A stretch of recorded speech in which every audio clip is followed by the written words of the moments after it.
She's not immune to Saketti's flattery. But if he were ever to rule, he would kill her cubs.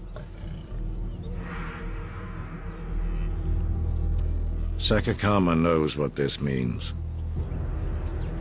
He's seen it all before, when he became... But Saketti is his son.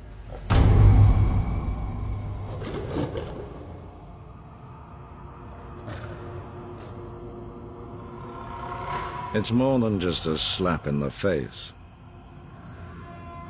Saketti's blow sends shockwaves. If the king can be hurt, he can be overthrown.